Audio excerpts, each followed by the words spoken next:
जब हमारा देश आजाद नहीं हुआ था, यानी कि जब भारत आजाद नहीं हुआ था, जब यहाँ पर राजा हुआ करते थे, यानी कि रजवाड़े हमारे देश के अंदर हुआ करते थे, उस वक्त पर अंग्रेज यहाँ आए। राजाओं को एक प्लान दिया उन्होंने, राजाओं से कहा यार तुम अपने लोगों को कहां इतने वो दरबार हरबार बना के फिर रहे हो यार, इनसे काम करवाओ, तुम्हारी सुरक्षा और तुम्हारे जितना भी दरबार का काम है ये हमारे हवाले कर दो, हमारे साथ एक एग्रीमेंट कर लो जी।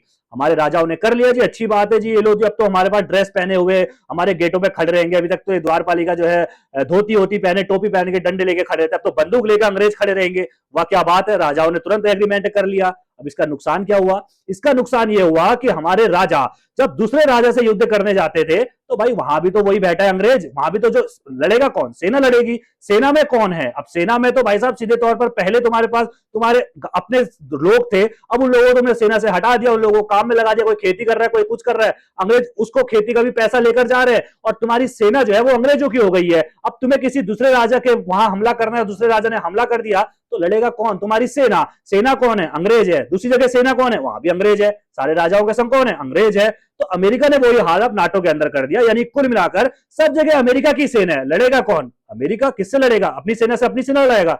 ऐसा हो नहीं सकता। तो कुल मिलाकर ट्रंप सिर्फ इसमें खेल कर रहे हैं, देख रहे हैं कि यूरोप जो है वो क्या कुछ बोल सकता है। यूरोप बोला, अपनी भड़ास निकाली जी जमकर ये वो, और ट्रंप का जब जो मन करता है जिसको जो है लतियाना लतिया के देते हैं।